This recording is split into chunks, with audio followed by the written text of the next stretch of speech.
We do have cough drops in the pews now. Did y'all notice that? Apparently some elves noticed we were struggling. I passed Brett in the hall just now, and he said, "Where are you going?"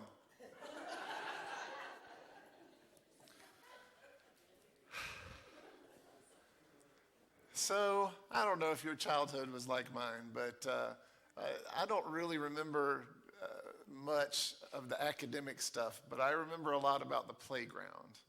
I'm a boy.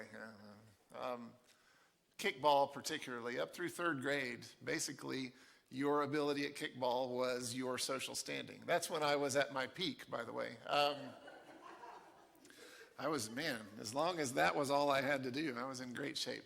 But there was always this stress, whatever the game is, whether it's a pickup football game in somebody's yard or playing wiffle ball or kickball at school, you always divide up. And there's that, where you're wondering who's going to pick you, will be on the right team, or in some cases, is anybody going to pick me at all? And that can be pretty stressful. Maybe you tried out for something in high school and you wait for the list to be posted. You wonder what people will say if you don't get the part you wanted or don't make the team. And, in the grand scheme of life, maybe those weren't big things, but at the time, they were big, right? Now, that's not something that stops with elementary school or in our school years. I mean, some of you may have discovered that a bunch of your buddies all got together and went out and no one thought to call you. You don't know Tracy very well yet, but she's an organizer and she was a leader of her high school. And so she was one of the ones that would organize reunions. And there were a bunch of people in town and they all decided they were going to go out and get together because all the people were there for the reunion. And guess who they didn't call? Yeah. The one who spent hours and hours and hours organizing the event that brought them together. Yeah, I'm hurting for you on that one. So I only speak to like 2 of her high school buddies now because that's pretty serious. But, sometimes you feel like nobody thought of me, nobody thought to call, nobody thought to tell me, nobody thought to include me. That happens. And, it might be just people going out. It might be the person you really want to have a date with. Maybe it's a job you're interviewing with, but nobody wants to be left out. Nobody wants to be the one that isn't picked, that wasn't invited, that nobody thought to call. So here's Samuel. He's on his way down the road, probably muttering something along the lines of, "I am too old for this." I mean, he had already tried to pass leadership to his sons. That went south. And then he anointed Saul as king. That didn't work out. So this guy who thought he was heading for a nice lounge chair by the Sea of Galilee, man, he was still working hard. I'm willing to bet. Again, we don't know much about Samuel as an adult. I bet thinking about Saul gave him indigestion. He probably felt a little sick every time he thought about that whole debacle. It should have been so great and just turned out so bad. He thought once he anointed Saul, he was done. He was moving on. Somebody else was going to be in charge of these very difficult people. And as we go into chapter 16 of 1 Samuel, you can really get a good feel for how things were going. Probably Samuel had said a few times to God, "You think you regret making Saul king? You regret?" I'm sure that bothered him. I think Samuel took that personally in some way. I think he felt some personal failure, but definitely some frustration about the state of his country that he had devoted so much of his life to leading and guiding. And so here the Lord said to Samuel, "How long will you mourn for Saul, since I have rejected him as king over Israel? Fill your horn with oil and be on your way. I'm sending you to Jesse of Bethlehem. I have chosen one of his sons to be king." Boy, that's a great way to start your morning. And here's the prophet. once the leader of all Israel, stomping his way into the countryside. People see him and are like, is he lost? What's he doing back here? I mean, if we saw a huge motorcade with some dignitary rumbling through here, we'd be like, oh, they must be on their way to Jamaica, obviously. Yeah, why would they be back here? That's kind of what Bethlehem was back then. It was a backwater. And I'm willing to bet they couldn't figure out why someone really important would go towards Bethlehem. Nothing's going on there. There's nobody there. But maybe they just thought, oh, he's just getting away from it all. Maybe that's it. We don't know how much time had passed since God rejected Saul as king. It's the narrator doesn't help us understand the time frame, but it had definitely been long enough since that conversation with Samuel when Saul was told to his face, you're done. God has rejected you. Your kingship is as good as over. But definitely we see the paranoia has set in. Samuel responds to God. Listen to this. Samuel said, how can I go? Saul will hear about it and kill me. It's a big step from feeling a little unsteady in your job position to I'll kill people who are on the road thinking they might anoint a king. So Saul was in a bad spot mentally, and I think that probably carried over to his leadership. That seems like a pretty safe assumption. But some of this, I don't even know what it means, but it's so interesting. So God says, just go. You're going to make sacrifices. Everything's fine. And so verse 4, he arrived at Bethlehem, and the elders of the town trembled when they met him. They asked, do you come in peace? What did they think he was going to do? I am at a loss. If anybody knows, stand up now and explain it to us. I'm just like, what? Did he have some kind of reputation where they thought he's going to come? What? I don't know. Maybe he had called down brimstone on a few other towns. But it's just baffling. I don't know why they reacted like that. But Samuel says, yes, in peace. I've come to sacrifice to the Lord. Consecrate yourselves. Come to the sacrifice with me. And then he consecrated Jesse and his sons and invited them to the sacrifice. It's easy to miss when you're told this story in children's Sunday school. They don't say all the elders of the town were there. It sounds like it's just a family thing. Everybody who was important in Bethlehem was there. And and then it gets really interesting. Now, remember, Samuel had anointed the very first king Israel had ever had. And Saul was the one that looked the part. He was a head taller than everybody else, remember? And one of the best looking guys in the whole country. So we can forgive Samuel for looking at these strapping young men. Apparently they were all, I don't even know what the right word is, but big, strong, handsome guys. And he's thinking, this has got to be the one. It's the eldest, and the eldest, that's important around here. And he looks at him and just thinks, this has to be the Lord's anointed.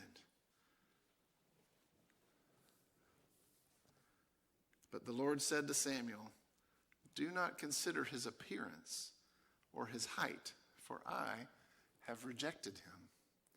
The Lord does not look at the things man looks at. Man looks at the outward appearance, but the Lord looks at the heart. And so then you start getting the parade. There were 7 of them, right? He calls Abinadab, and Samuel says, the Lord hasn't chosen this one.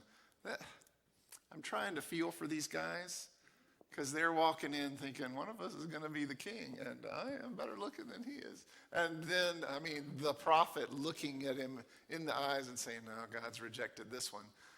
That could be hurtful. I can see how that would damage a person. I'm getting that. That's a little worse than not being picked for kickball. Sorry. Boy, if only there were cough drops up here. I'm okay.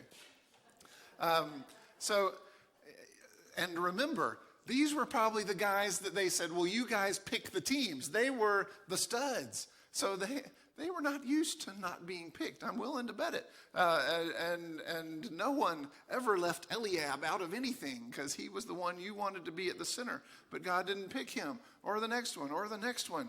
And then it's getting a little awkward. And, they're listening to the prophet saying, not this one, not this one. And then the really awkward pause when he gets to the end of the line. And then Samuel says, well, the Lord hasn't chosen any of these guys. Is this all of them? Is there some mistake? Do you have any more sons? Because God said one of Jesse's sons. And Jesse says, well, there is the youngest. He's out with the sheep. So his own dad didn't really think it was worthwhile to invite him to the kinging party. He's good looking, but he's no Eliab. When people see David on the street, they stop him and say, aren't you a little short to be a stormtrooper? I mean, he's the one who his own dad decides this guy can't be a king material. And the word that Jesse used, it's the word katan. It can be translated as youngest. It can also be translated as smallest. It can also mean lesser. It's the word used for the moon. The sun to rule the day, and the lesser light to be out at night. That's the word katan. It can mean small in stature. It can be small in importance. So Jesse was kind of saying, and again, I'm glad David wasn't there for this. Jesse's like, well, there is a runt. Almost like, should I call him? Because are you looking at the lineman for the football team right here? Because we got there. Now, our dog Sadie, she is the most wonderful dog in all the world. Sorry if you think yours is. You're wrong. Sadie is this gorgeous little, she's the runt of her pack. And Ann delivered the whole bunch of them. And when she saw the runt, Ann knows wildlife. She immediately decided that it was her life mission to protect Sadie because she knows how runts are treated in the world. And so in our house, Sadie is, not quite the biggest dog anymore, but she's a good solid 40 pounds-ish. All of her brothers and sisters are 60, 70 pounds. They are monsters. And she would have had a rough life if Ann had not rescued her from that. And just imagine a family full of 6'4" linebackers and the shrimpy little brother who's hoping he can get on the team as a place kicker. Just let your imagination run with that a little bit. I think there were probably some issues. David was the guy who was just wishing the chess team would stop stealing his lunch. Do we have any babies of the family here, lastborns? You can admit it. Don't be ashamed. Yeah. Did your siblings ever lord it over you a little bit? Like you're the little one, you're the runt. What do you know? You're the kid. Your only job is to break all the rules that the older ones had to follow, right? That's what a baby has. It's hard. It's hard. And this Brett, catch Brett sometime. Brett likes to talk. Don't ask him a question unless you have half an hour. He will happily fill you in on the trials and tribulations of being the last born. He's quite eloquent. And what's interesting, I'm really not, this is all part of the script. I'm not lost. What's interesting to me is this becomes a theme in David's life, even after he turns this corner. Because what happens when he shows up at the battlefield and Israel's lined up against the Philistines, and he comes running up, and his brother, Eliab again, he's like, what's the shrimp doing here? The one that you saw crowned king right in front of you.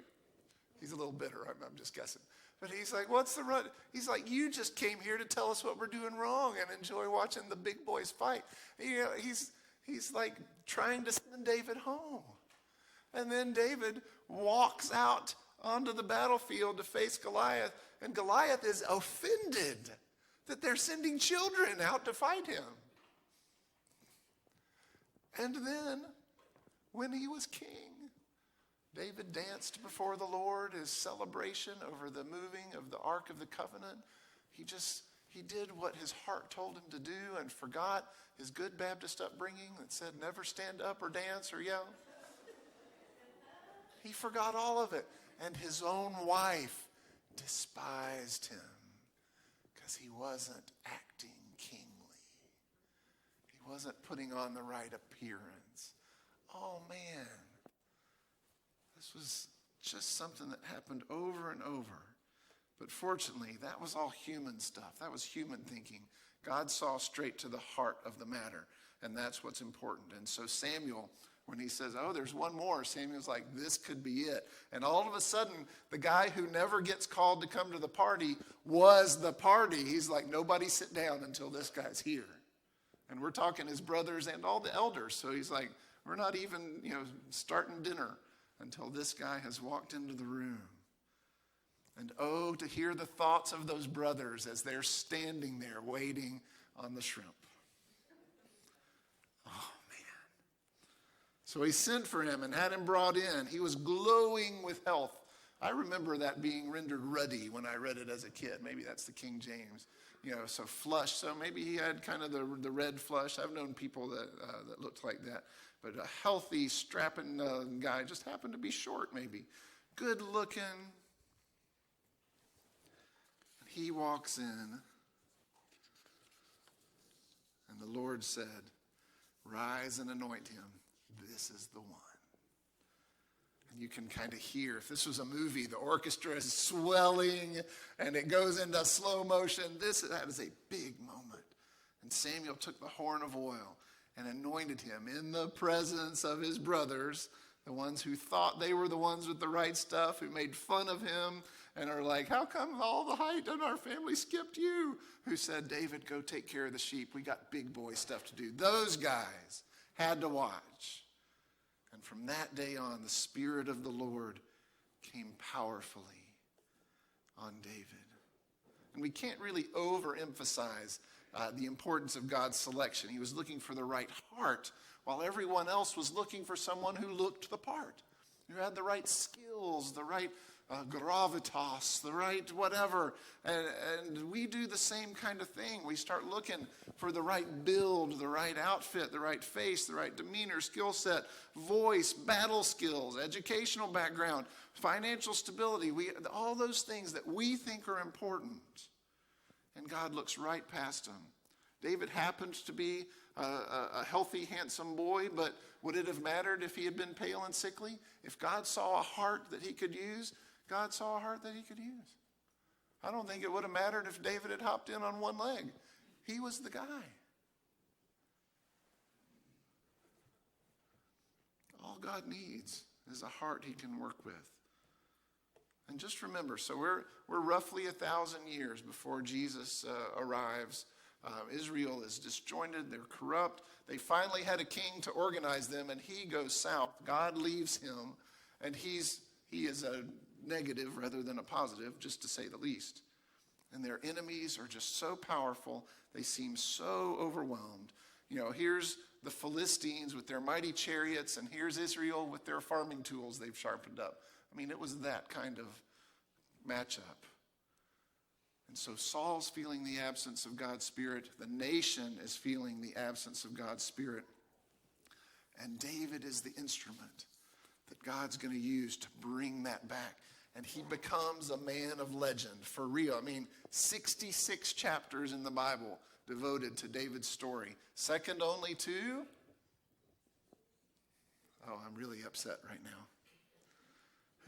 Who's the most important person in the Bible? Okay, we're going to have to edit that tape so you sound a lot more confident. Jesus is the most important person. You guys, I'm just talking about David freely worshiping before the Lord, and you're like, I can't speak out loud. Anyway. So, second only to Jesus. I don't know why I set myself up for this. Second only to Jesus in terms of space devoted to him. And Jesus was from the line of David. Bethlehem became the city of David. Jewishness is represented by the Star of David. His imprint is everywhere. the man after God's own heart. We sing his psalms and study his poems. And it all started in a one camel town out in the backwater with a guy that nobody even thought to invite to the party. That's important. Because probably all of us somewhere in our lives felt like we were out there with the sheep and everybody else was at the party. We've probably all felt that at some point. Probably everybody has felt a little forgotten sometime. And so what God tells Samuel, I mean, that's for us too. If we're feeling forgotten, if we're feeling overlooked, if we're looking at other people and thinking, I just don't have that. Whatever they've got, I don't have. I don't measure up to that standard. We need to remember, do not consider the things people consider. I look at the heart. So if you feel overlooked, know that God's noticing. God had been watching. David felt like nobody even remembered he was out there, and that may have been true in terms of his family. But God saw him faithfully caring for his sheep. God saw him fighting for his sheep. Hand-to-hand combat with bears and lions. Did you catch that? My Sunday school teachers never mentioned that part. Sometimes with the sling, but it says sometimes he grabbed their hair and stabbed them. That's pretty awesome. He would have his own show if he was alive today. I mean, really, that's exciting stuff. God saw all that and knew the faithfulness, knew the heart. So we have a lot of behind-the-scenes people in this church who take care of stuff, and you might not ever notice unless they don't take care of it. God sees it. God notices. He sees. So just remember that. I think it's important for all of us to know that God sees you. He knows you. He will anoint every one of our heads and give us all a crown and welcome us into the ruling heaven with him. Every one of us. We get to kind of be a David of sorts. And one last thing. This actually hit me during Sunday school today. It's never a waste to go over the material one more time, right? While we were watching our video, I caught that very beginning. Samuel was stuck in the failure of Saul. And God's like, how long are you going to mourn? That's done and over. Fill up your horn and hit the road, buddy. Fill up your horn. Today you're going to find somebody that I've been prepping all along. You thought everything had fallen apart. You thought it was over and you were wallowing in failure. You should have your horn full because you could be anointing the next person I've chosen at any moment. That's a good lesson for all of us to remember. On those times when things have gone badly, when we feel like we've blown it, we just need to get up and keep that horn full and keep hitting the road. Keep going because we never know when we're going to find that person that God's going to use in some mighty way. We never know when that encounter will come. And we don't know what they're going to look like. Every person you meet, you need to really consider, is this a person that everyone would just overlook? And how does the story of David apply to that? Should I be considering the possibility that this is the one God chose? Yeah, every single person, whether they're tall and handsome or kind of short and shrimpy. Does it matter at all in God's math? Not a bit. So we need to carry that with us. Failure isn't, well, it's not even the right word. When things don't go the way we want, it's only a failure if we stay there. The failure is not getting back up and going at it. Because if failure was final, a lot of our biblical heroes never would have become heroes. And Peter would still be a fisherman and David would still be with the sheep, right? We got to remember, God sees right through that stuff. He's always at work. And we never know. It might be us. It might be that person that we're thinking, oh, no way. Yeah, it really could be. Because that's what David's brother said. People who knew him. So let's be a little more careful how we apply our human standards to folks. We're going to close with our hymn of commitment, number 323. I invite you to stand and sing with me.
I know for me, I can think of a million times when I have looked at someone and dismissed them.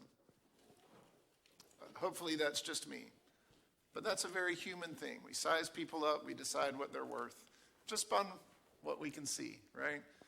So let's all work on seeing people the way God sees them. I think that'll move us in the right direction. In the name of the Father, Son, and Holy Spirit. Amen.